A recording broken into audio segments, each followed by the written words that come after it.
محمد اشرف غني ویلي چې نظام یوازې د خلکو د ارادې په اساس تل پاتې کیدای شي. په سلامونو مو هرکلی کوم، زموږ یوټیوب چینل ته پخیر راغلی.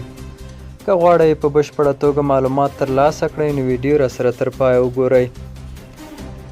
د افغانستان پخوانی ولسمشر محمد اشرف غني وایي تاوتریخوالی او د عمل سختوالی په افغانستان کې ثبات نشي راوستلی او یوازې هغه نظام چې د خلکو د ارادې په اساس منځته راغلی وي تل پاتې کیدای شي.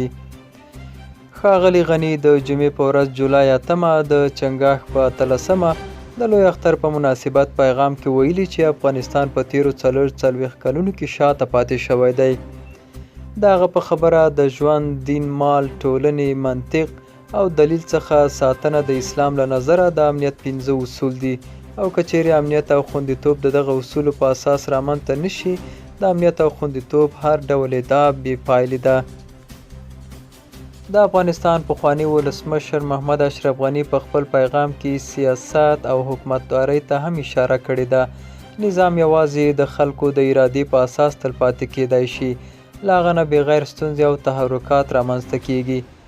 ښاغلي غني د افغانستان د خلکو ترمنځ پر ملي یووالي هم ټینګار کړی دی او ویلي دی چې یووالی باید په عمل کې رامنځته شي. دغه یووالی له مشورې پرته، له بحث پرته او له آزاد انتخاب پرته نشي رامنځته کیدی. هغه ویلي چې د افغانستان د خلکو ستونزې بیخي زیاتې دي او له سالم او هر اړخیز فکر پرته او یو حکومت چې د خلکو په خدمت کې هم وي دغه ستونزې به هوارې نشي. د افغانستان پخوانی ولسمشر محمد اشرف غني د اسلامي نړۍ له هیوادونو څخه غوښتي چې له طالبانو سره استدلال وکړي او هغوی دې ته متوجه کړي چې اسلام د دین اساسات او د مسلمانانو خیر په کوم لوري کې دی.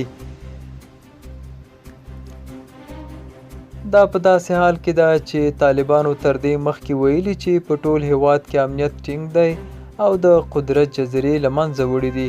خو د طالبانو مشر څه موده مخکې په کابل کې د علماو یوې لویې غونډې ته د خپل حکومت بڼه د اسلامي سلطنتي حکومت بڼه وبلله او زیاته کړه چې افغانستان د طالبانو تر حاکمیت لاندې خپلواکي پریکړې کوي او د هیڅ هیواد تر اغیز لاندې نه راځي.